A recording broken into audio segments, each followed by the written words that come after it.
الحمد لله رب العالمين والصلاة والسلام على أشرف المرسلين أشهد أن لا إله إلا الله وحده لا شريك له وأشهد أن محمدا عبده ورسوله يا أيها الذين آمنوا اتقوا الله حق تقاته ولا تموتن إلا وأنتم مسلمون يا أيها الذين آمنوا اتقوا الله وقولوا قولا سديدا يصلح لكم أعمالكم ويغفر لكم ذنوبكم ومن يطع الله ورسوله فقد فاز فوزا عظيما.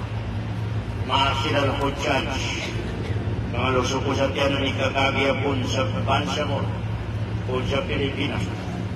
Kaya tanong kami sa Allah subhanahu wa ta'ala. Kaya tanong ko sa Pilipinas na nawa sulamang lusatan. Kayawmin waladathuum na natanuli ng iyo sa tiyan inatano sa dadusan. Nyabe pangarap. Nyabe tahandan mo mani sa salkitan mo nanday ka pa sa tanong kaki sa pamantano sa ingal nalarang lusatan. O kaya makalino sa ginawa na mataksa ka rin nakapasar kagi naratali ng karnanjo haji niyabay makalino sa ginawa kagina tupan su Allah kag lidera ni suruga sa angginisar ka narinig anggisar ka sa matak nakak aron kita ng kaprosiso aron kita ng kaatulan pumika di ka mo kitsa atulan narinig ka mo madamo nyo ka pag-upisina mukit ka sa mga qualification mga syarat nandiyan pagpitaw niya hajj ang makasuruga matanulin niyo sa tiyan inatanong na aron syarati na lima-timan termino ko na.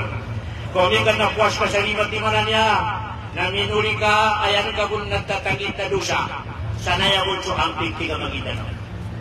Lima-timan. Umani sa sir kita. Tungtungon singkaday sa katutan niyo, miyari kay kanyo sa hajj, pag-hajj, inigay na ito yung pamilya na ito katantan. Pasarsin, angan-angan singkaday sa katutan niyo, sa maangkong indusan niya, malawa indusan niya, supaya siya makasurpasuruha. Malayan kami suruha, di itukpal sinamakay mo sa amoy ni isi-isi lang. At niya, ililil sinamakay mo magtuy sa werong kapalit. Di kinukaran dyan kay suruha, kunin ka mo kiti pulsiso. Ya pulsiso. Natarapin ako na sa pinataw na Allah. Bismillahirrahmanirrahim. Tabarakalladzi biyadihil mulku wa huwa ala kulli syai'in qadir. Alladzi khalaqal mauta wal hayata liyabluwakum. Anong susunod? Ayyukum ahsanu amala. Pinasya tanong, karena sa depan niya ay kadua, ako kita tanong. Miyog tanong sa tanong niyo ba? Na makandalapatan mo siya. Manabon kinandalapatan mo siya, yan yung inatanong. Pumika mo may ita, mo maitim ko kaliutan mo.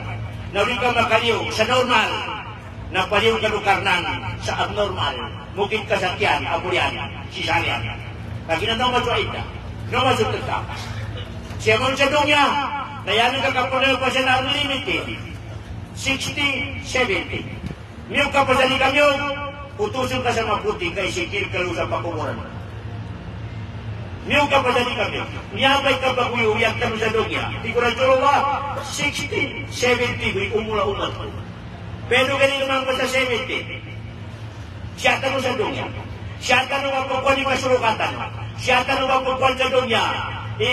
Panulit kang kapi na ginawa tanong sa kay Mori. Taguti ko mga sahaba. At dunya daru amal. Wal akhiratu daru jaza. Paman lam ya'mal min huna, nadiba huna. Tentigil-tigil mga sahaba. Itinggal ko siya sa dunya.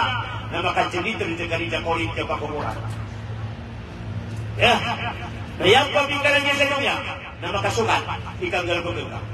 Nakasukat, ikanggalbog ka sa subhanahu Allah. Taramina mo na. Kaya pinta mo Rasulullah. Yang kanaklapag kagi na 73 ikhlas yan na paniniwala sa Allah. 73. Ang mga tao ng punta dito sa Baitullah, ang klasya ng akida nila 73. Pero sabi ng propeta, isa lang yung tinatanggap ng Allah. Ang 72, impyerno. Hindi lahat ng Hajj tinatanggap ng Allah, hindi. 73 sabi ng propeta yung mga mag-Hajj ang klasya ng akida. Yung 72, reject. Isa lang sabi ng propeta yung tinatanggap. Di sabi ng Allah. Ano ba yun? Ma'ana alayhi. Kung ano ang ano ang solusyon na pag-Hajj sabi ng propeta at saka pag-Hajj ng mga sahaba ko, yun ang tinatanggap ng Allah subhanahu wa ta'ala. Ma'ana alayhi wa ashabi. Yeah. Balik. Paano tatanggapin ng Allah? Paano maging Hajj mabrur yung Hajj natin? Anong solusyon? Ang maging Hajj mabrur, laysa lahu jazaa'un ila al-jannah. Paano tayo makamtan? Paano natin makuha yung Hajj mabrur? 5 kapamaraan. Kung mawawala ka sa 5 kapamaraan, walang Hajj mabrur, wala.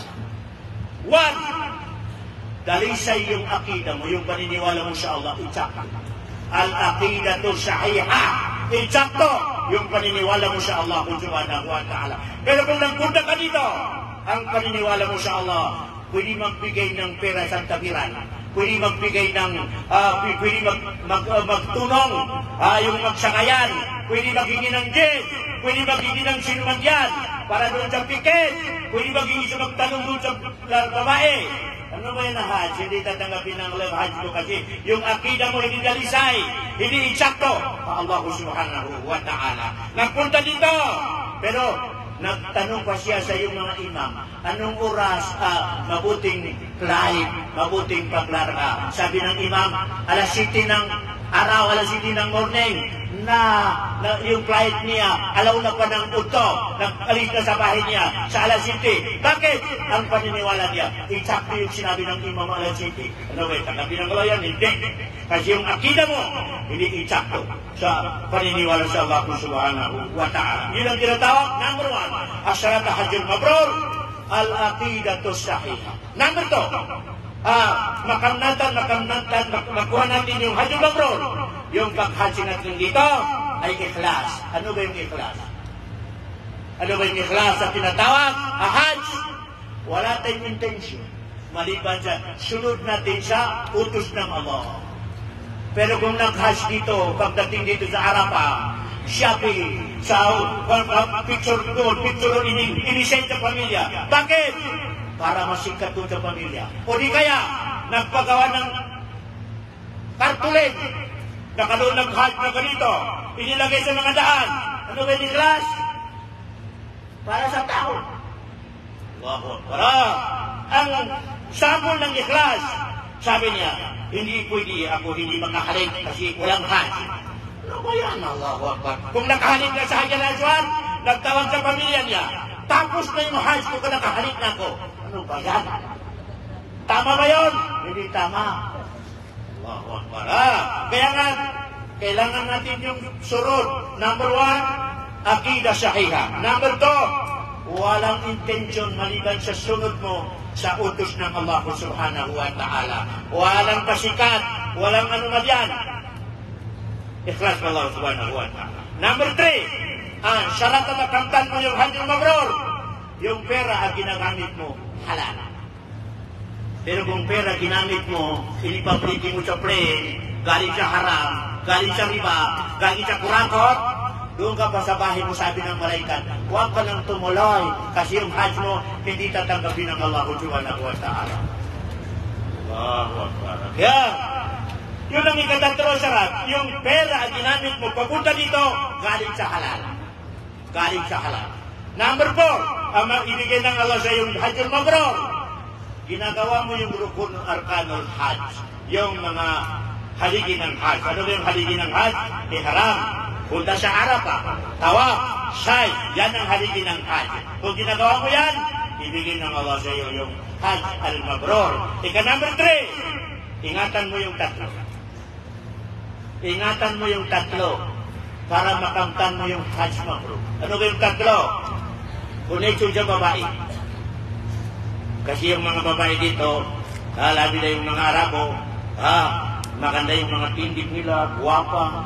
Ay yung mga lalaki makakita, sabi niya, kung makabalik kayong teenager ko, wala naman. Wag. Hindi mo na gagawin Islam yun. Wag. Yun ang tinatawag na palarapasa. Wag kayong gumagawa na yung connection sa babae. Pati yung mga mag-asawa, wag pa. Wag mo hawakan yung kamay ng asawa mo, wag mo tingnan yung height ng asawa mo sa ihram pa. Pero kung wala nang ihram, nakatawag na tayo, nakapag-sign na tayo, anago, gawin mo yung anong gusto mo. Yun ang utos ng agama ng Islam. Pero dito pa tayo sa ihram, hindi pa pwede mag-connection yung mag-asawa. Nalabi-labi na yung hindi mag-asawa. Hindi pwede. Yun ang tinatawag palarapasa. Wala pusok. Huwag kang gumagawa ng hindi gusto ng Allah subhanahu wa ta'ala. Dito sa Makkah, hanggang sa pag-uwi mo, ibigay ng Allah sa iyong Hajjul Mabrur. Labi-labi ng 5 wakto, kailangan sa mga hajj ng mga tao, dito sa Makkah, dito sa Arafah. Papuntang Pilipinas, hindi nila kahit isang wakto, hindi nila iiwan, yun ang sign na nakuha niya yung Hajjul Mabrur. Pero kung dito lang magsambayan sa Baitullah, dito lang magsambayan sa Makkah, pagdating ng Pilipinas, Jumat lang, no, ayan. Ikuhay mo Hajjul Mabrur, hindi. Ika-number 3, kailangan ang gawin mo. Wala didal. Hindi tayo mag-discuss. Walang discuss.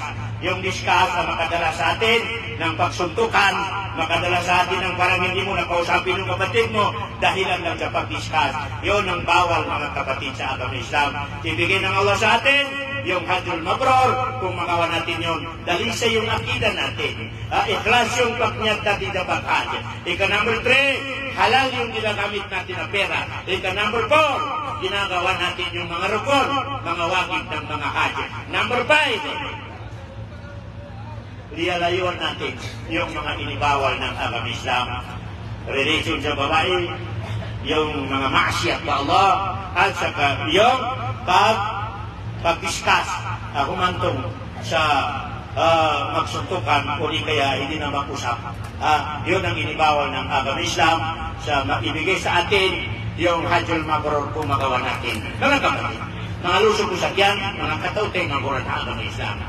Inshallah subhanahu wa ta'ala, ngayon, sa ulian ng pagsabayan natin, yan ang Allah subhanahu wa ta'ala tumatawag sa atin sa tingin ka mo sa akin, kaibigay ko sa inyo yung lahat ng mga gusto ninyo. Dito sa Arafah, inuan natin yung sarili natin, yung mga pamilya natin, yung mga kapatid natin sa mawawala yung kanilang kasalanan, makapunta dito siya sa Makkah al-Mukarramah.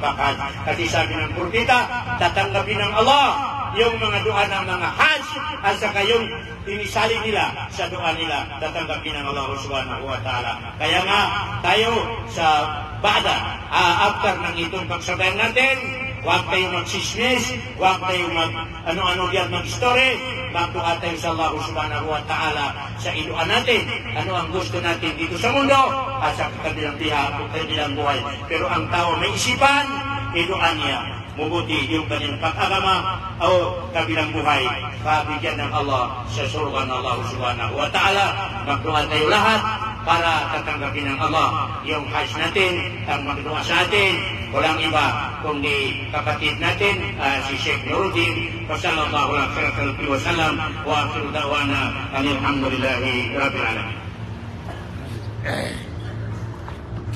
Doa na ba? Alhamdulillah rabbil alamin. Amin ya rabbal alamin.